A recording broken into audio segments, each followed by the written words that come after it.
On this episode of the Insurtech Geek Podcast, talking about how Asia is shaping the future of insurance with Theresa Blissing, author of The Future of Insurance, Asia Rising.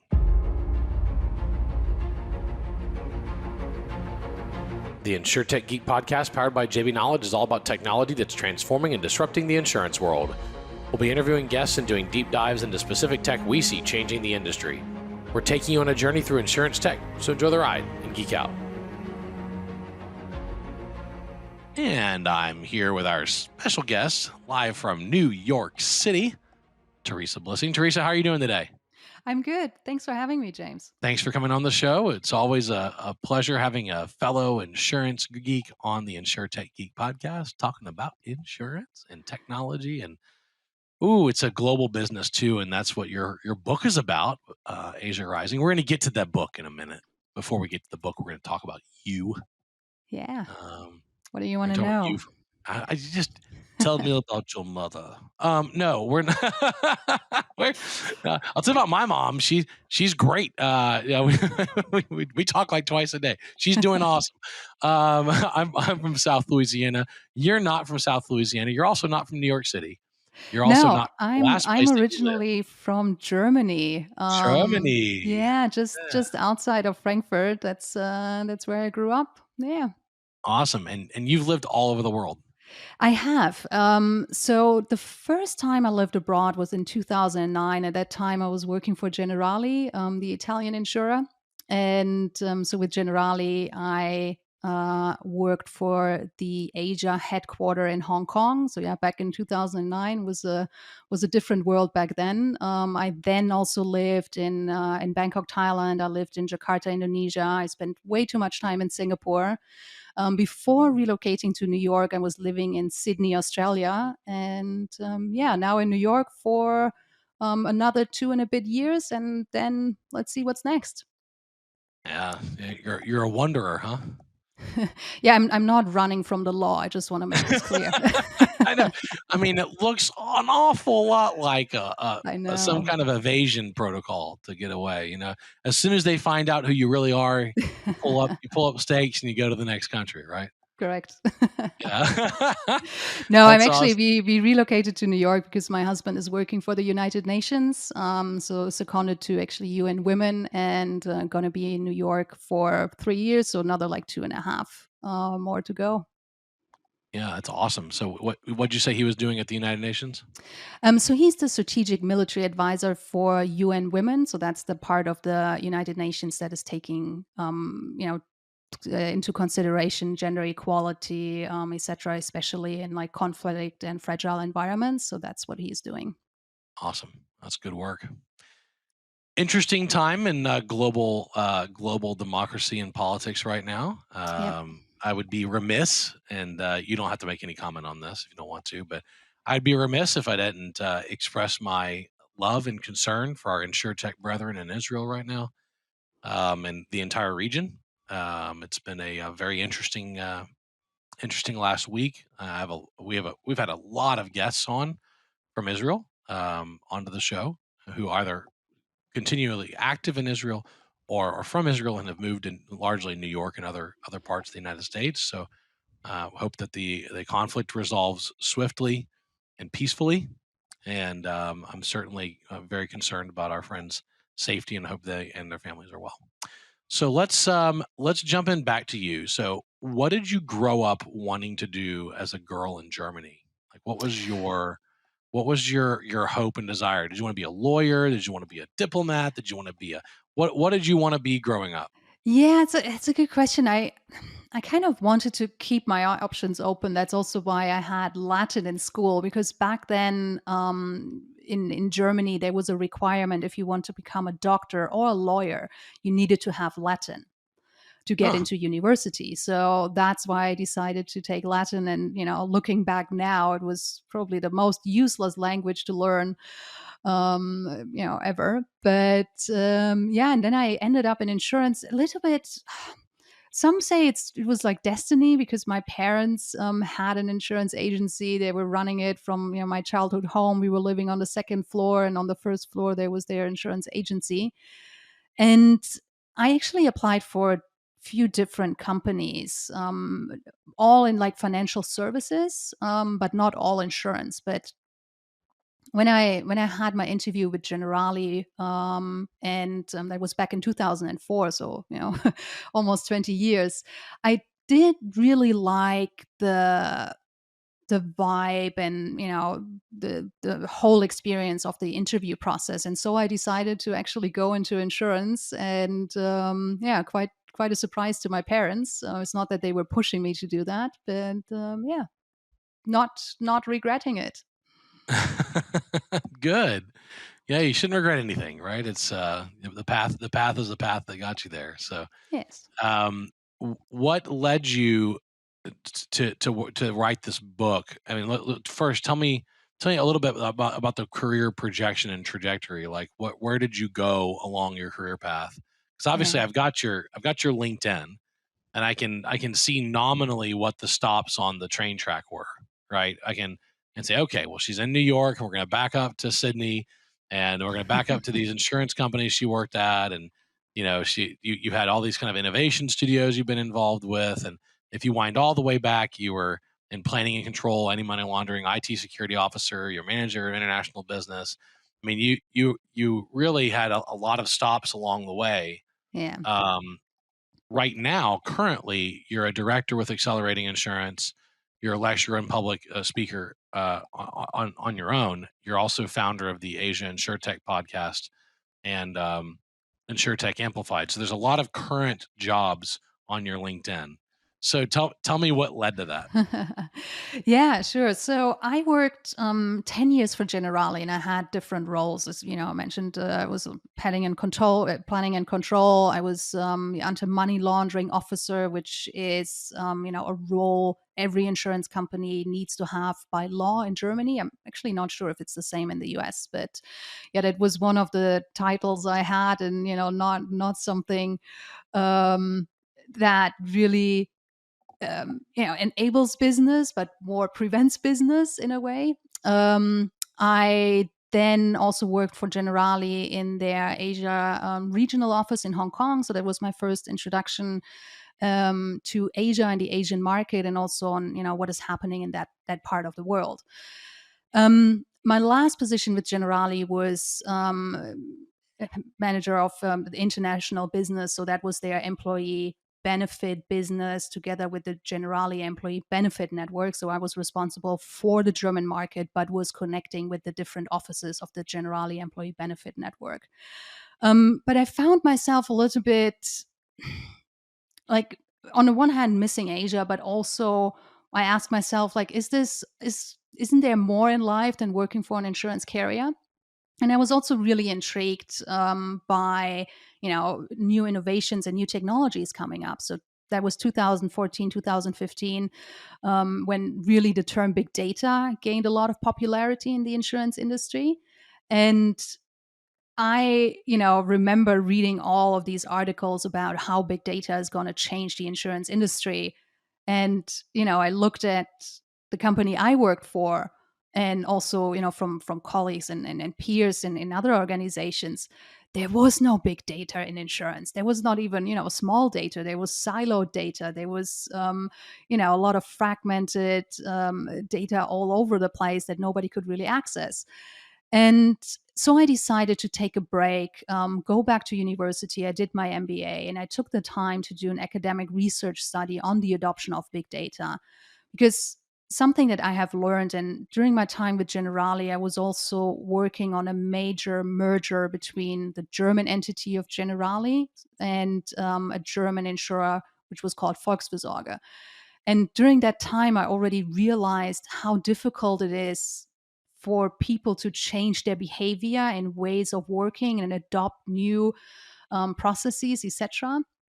So that's how I really looked at the adoption of big data from like a change management perspective, and understanding how, frankly, any innovation or any new technologies can be adopted. What are the challenges, etc.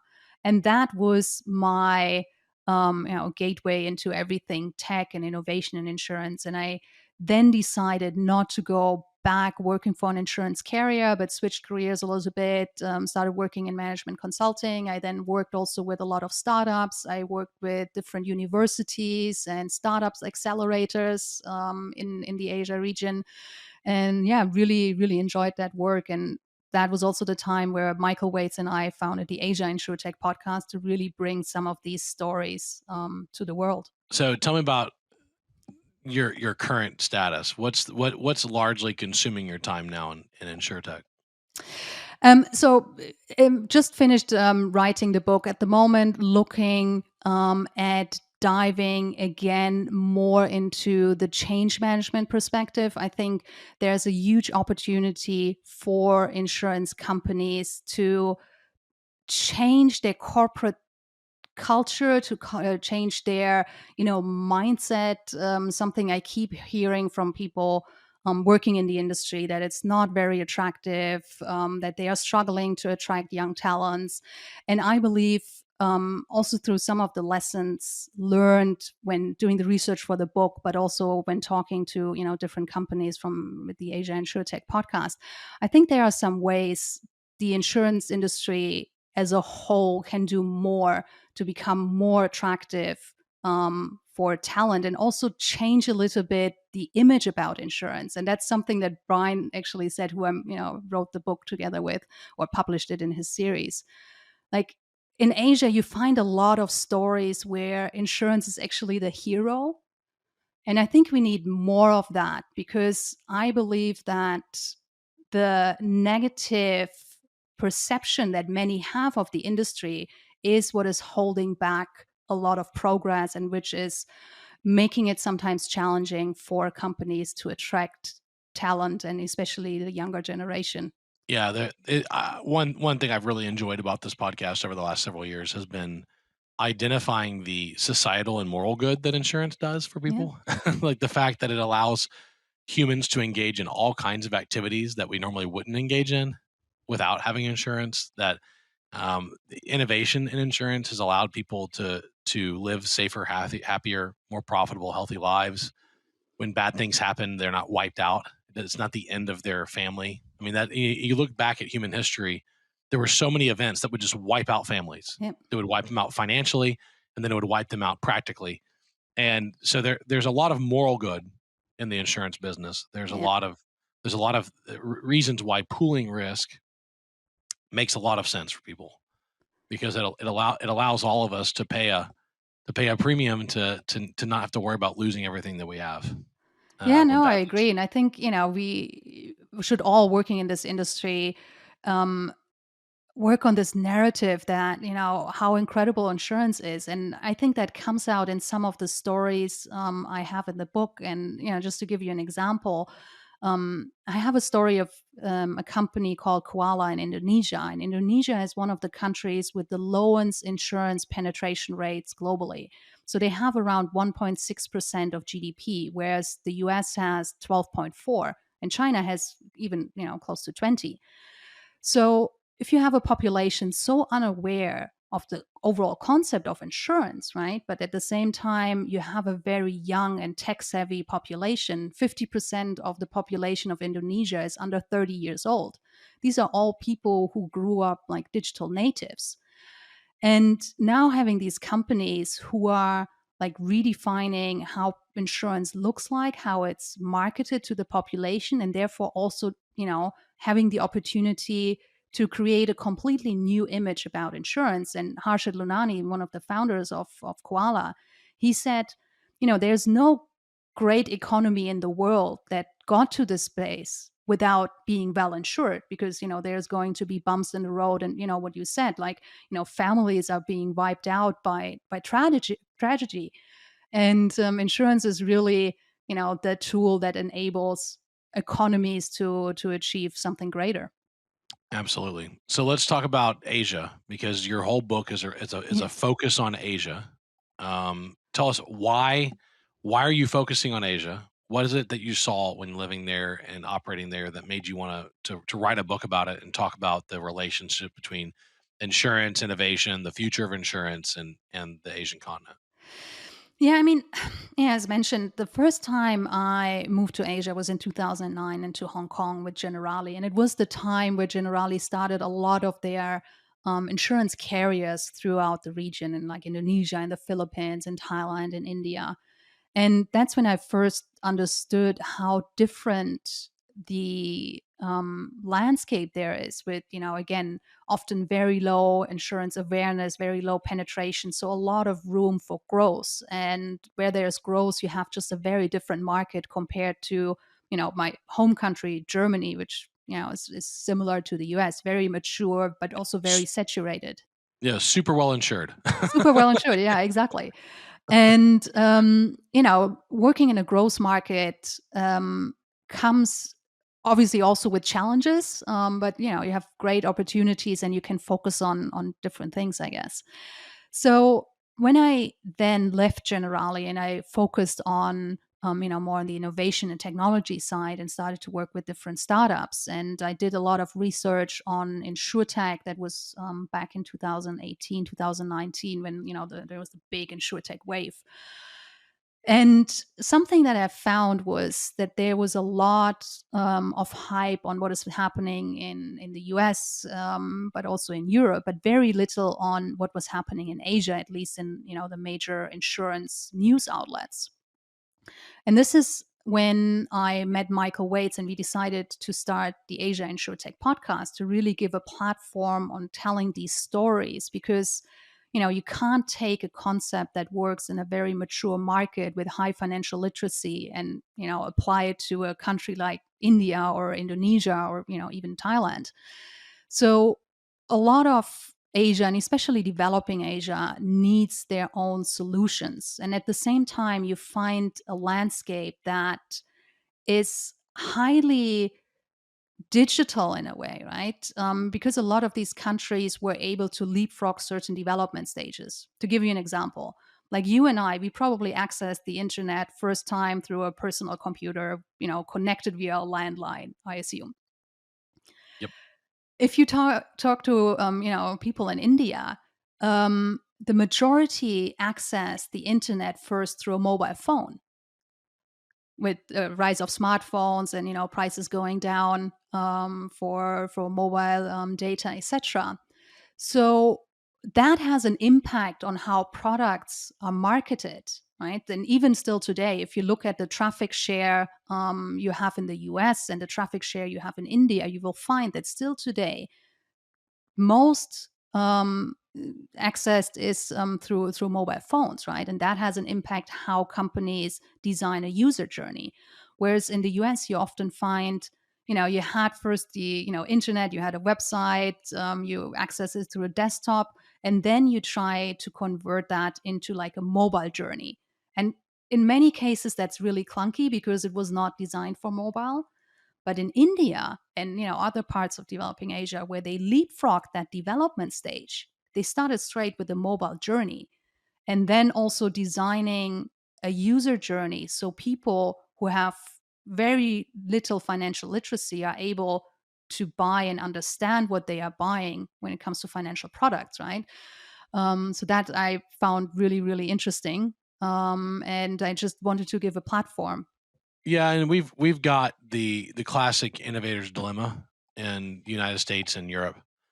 When you pioneer a whole suite of technologies, you end up with a lot of legacy baggage. Yeah. I mean, you go to an insurance carrier here in the United States or a TPA or an MGA or brokers that have been around for a while. They've digitized decades ago, and so they have old mainframe applications they have to manage.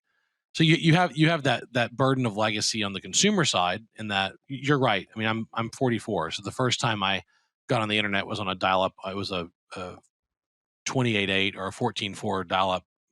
I'm talking about 14,400 bits per second. So it's very slow, very, very, very, very slow modems that I dialed up on and used in the early 90s, right when dial-up became a thing. And so I have a very different perspective on the evolution of technology and the internet utilization. I've been using it for a very long time through a lot of web browsers.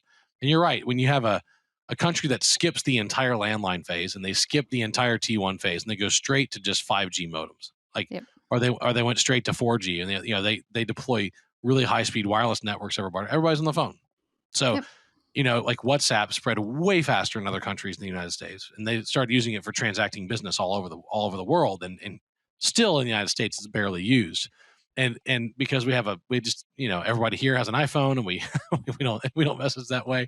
I mean, to the point that in the United States, if you don't have an iPhone, you're like a social pariah, and people get pissed off when they text you because it's green instead of blue, and they can't put you in their iMessage groups. So Yeah. there's all kinds of weird things about being in a country that has prime movers advantage and has been involved there for a long time in a certain suite of technologies. Um, it's also a great opportunity for rapid acquisition of market share in countries that skip all those generations, go straight to the latest gen, because Yeah. you can reach them a lot faster, right? You can embed insurance purchases, and that's what we've seen a lot in Asia and Africa and Latin America. Is completely different ways of financial transfers, of moving money. They're Yep. very, very sophisticated with moving money around electronically, and they're much more willing, in my opinion, because I've been operating in Latin America for a very long time, to buying financial products a completely different way than Americans would be. Yeah, and it's not only about, the technology legacy, but also, um, the people who have to learn a new behavior, right? Like, I can speak for Germany. Like, it might also has to do with the history of Germany, but a lot of people don't feel comfortable using like electronic payments, being very digital.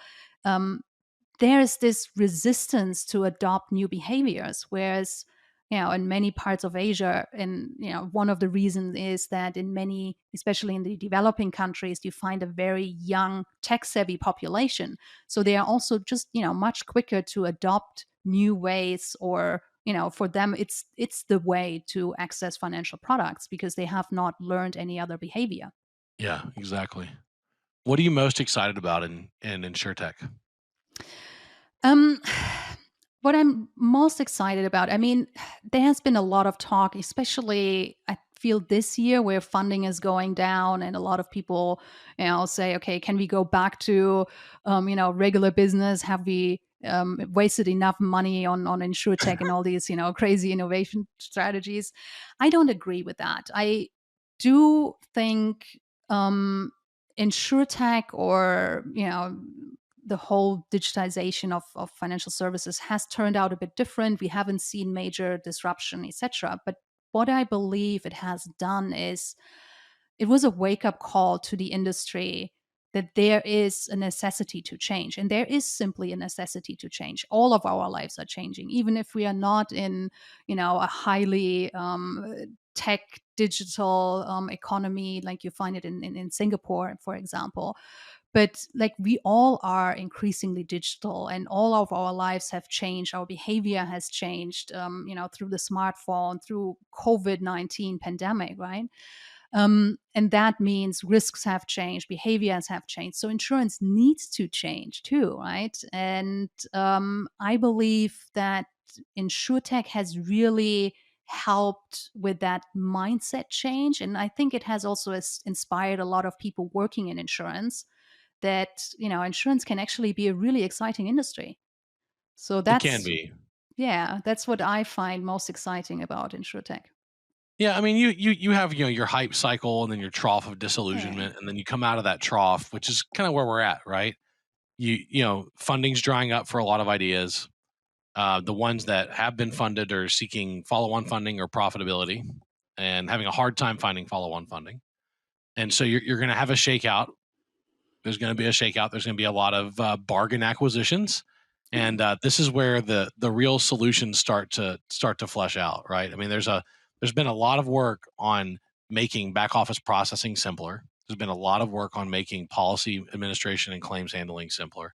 There's been a lot of work at making purchasing, quote, buying, pay, a lot faster, and embedding that experience in other applications, right? So there's a lot of things that they've spent a lot of investor money on that have materially changed and reset expectations for the user experience in insurance and the back office experience. I think it's equally important. I've also been impressed, um, and not surprised at the number of companies who said, "Hey, we're going to cut the broker out," and now they develop technology for brokers. because they realized, I mean, there's a lot of them, that D2C is, going direct to consumer is nice and extremely expensive and very Yeah. challenging. And sometimes you just have to make the broker experience a whole lot better. And so I think at the end of the day, we're going to come out the other side with a healthier insurance business that's more efficient, more effective, utilizes technology, is more customer centric, Yeah. utilizes a hell of a lot more data to make decisions with too. And that's the other thing, is like just database decision making is a real, I think a really big positive outcome from all of this. Yeah, no, I absolutely agree, right? And it's interesting. Like you talk a lot about, digitizing backend and innovating along the value chain. Whereas me in my book, I'm talking mostly about product design and distribution because that is what a lot of the companies, especially in developing Asias, are focusing on, right? Because if you're in an economy where labor is not as expensive as in the US. You have a growing market, you have different priorities. But yeah, that is also something I'm seeing when we go back to Asia. That's probably the next wave we are seeing there. It's like more companies who are looking at innovations along the value chain. The first wave was really mostly about distributing products, product design, etc. But of course, data, etc. always plays a major role there. So what's next for you? What's the big projects you're working on? Obviously, you have this book release, Yes. which is talking about the importance of paying attention to Asia. This is a global industry, so it's important not to get myopic and just look at your country. And you're identifying some great opportunities there are in Asia for people to focus on, invest in, for companies there to focus on. What's next for you? What do you think is your next big thing? Well, I continue to work with Michael on the Asia Insurtech podcast. We have also started a new show called Insurtech Amplified this year, with me being in the US. We had over the years, and we have been running the Asia Insurtech podcast since May 2019, right? So it's over 4 years now, and had really positive feedback, and decided to add like a global show to it. But beyond that, what we do is we help insurance companies in their media strategy, because we firmly believe that every company should be a media company, and control that narrative, if it is for like internal communication or external communication. So we work with different insurers on that in Asia, and with me now in the US also, in this market. And yeah, I'm working with a few management consulting companies on different projects as well. And yeah. Okay, cool. So some last questions before we go about the book. I know it's always fun because I published my book back in November, Yeah. Be Your Own VC, which is about, creating a culture of innovation and bootstrapping it. Um, let's first off, where can people buy your book? So the book is available on Amazon. If you are in the US, go to your US Amazon account. If you are, somewhere else in the world, just go to your local or next best Amazon store. It will be available coming October 17th as paperback, hardcover, and also the Audible audio book, which I recorded, which was probably the most difficult part about the whole project. And already available for pre-order is the ebook version. Yeah, I did my own audiobook as well. And I It's can different say than recording a podcast, isn't it? it's different. I've done podcasting for like 9 years now. I've been podcasting a lot for a long time, but it was definitely having to have every word precisely correct and Yes. and match it exactly to the manuscript. I don't know if listeners know that, but you have to make it exactly like the book, Yeah. because Amazon does this whisper sync where they sync the text and the audio up, so it's got to be perfectly exactly the same, which is always Yeah. really interesting. So Yeah. yeah, Correct. And it's then, a lot of imagine syncing. doing it as a non-native speaker. Yes, I know.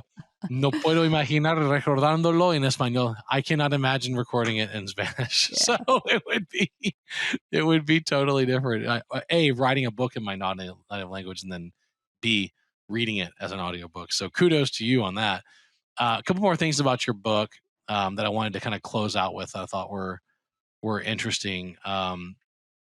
You did have some case studies. I'm a huge case study fan. I love case studies.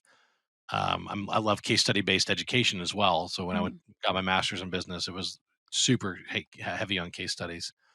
In section two of your book, you actually have 8 case studies of different companies who are at the forefront in designing the future of insurance in their market and globally. So, what can readers expect to take away from studying these case studies and reading the book? Yeah, maybe let me take a step back about, when I started working on this book, right? So because it is part of Brian Falchuk's The Future of Insurance series, Yeah. and he had his first book on, like, incumbents, insurance carriers, then the second one on startups, and the third one is on partnerships. I decided I don't want to focus on, like, startups or incumbents. I, do want to focus on what I believe makes Asia special. And this is the way products are distributed and designed, how they embrace partnerships, etc. And I also wanted to give people a glimpse of, what is Asia, because it's the most populous continent worldwide. And we have been talking in this podcast mostly about developing Asia, but you also find countries like Japan, which is, super mature and more similar to the US market than to, India or even Singapore. So I picked 8 examples from different countries. I have countries from Hong Kong, Yes and One Degree. I have companies from India, with PhonePe, Indonesia, Koala. I have Malaysia with Tune Protect. I have China with Ping An, and Japan with Habito. And then Boltec, which is essentially Singapore, but they are operating globally, but they're headquartered in Singapore. And I also have this mix, right? So if you look at Ping An, which is the second largest insurance company in the world, and I tell a little bit about Ping An's history and they got to this point, and talking about their unique ecosystem strategy and how they embrace partnerships. And it's just fascinating to see. Ping An launched in 1988, so it's not that old. But and when actually Ping An started, there were hardly any privately owned cars. Today, Ping An is the largest motor insurer in the world. Holy cow! I mean, it's just, mind-boggling in a way. So I'm really grateful. I had the opportunity to talk to the Ping An team. I talked to Jonathan Larson, the Chief Innovation Officer, and also the head of the Global Voyager Fund, about, what made Ping An what it is today, and also their strategy when it comes to, insurtech and partnerships. But then I'm also happy to have Habito in the book, which is a company that just launched in June this year. So they are really, really new. And they are operating in Japan, which is not a growth market, but again, are looking at, how to attract younger customers, better serve the younger generation with financial products, right? And the founder, Samantha Jyoti, was previously with Singlife. Singlife also, one of the success stories in Asia.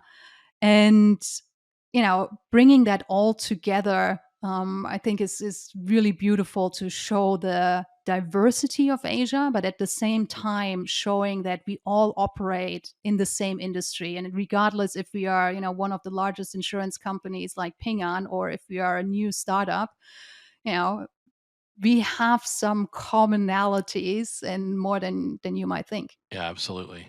Yeah, it's I've been operating in 3 countries for the last 20 years, U.S. and Argentina and South Africa, and I'm always impressed by the differences and the remarkable similarities between Yeah. business in the countries. There's always cultural differences, but at the end of the day, um, we're still running business, and there's still a lot of things that can be taken away and learned from, and no matter what country you operate in, Yeah. and there's a lot to be learned by watching how other countries take on a similar problem in a completely different way. And Yeah, and I find, Asia especially interesting, and also the, companies I chose, to see how they are looking at especially attracting millennials and Generation Z. And that's the case for the developing countries, but also Habito in Japan, who really is trying in a aging society. Japan has actually the highest median age of any country in the world, right? Yep. Over A lot of em a lot of 50%. a lot of empty houses now too Yeah, because they have a declining population and they're in correct. population collapse. Yeah. And but still, over 50% of the wealth is allocated with people older than 65. So naturally, a lot of financial institutions, including insurance, have been targeting this older segment. But what they found now, or what Habito found, was that the younger generation looks at a different way to be approached, to be marketed to, etc. And that's what they are trying to do in the Japanese market yet. It's obviously too early to say if they are successful, but it's still a very valuable lesson, I think, how they tackle this problem and also how they take experiences. Samantha Jotti has, formerly been with Sing Life, and what I also find. Uh, Happy coincidence, actually.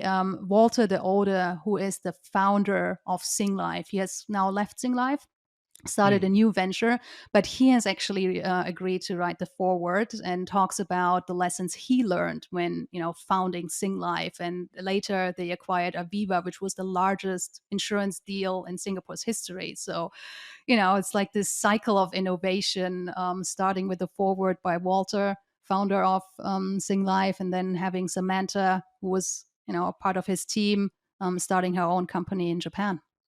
Awesome. That's a great example. Great story. And I'm excited about your book and your audiobook and kudos and congratulations on the release. I know how much work that takes. It's a lot.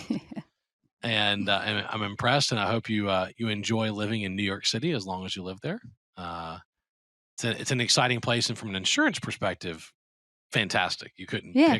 You couldn't pick a better place to be for great insurance events and taking the train up to Hartford and and going to Mecca.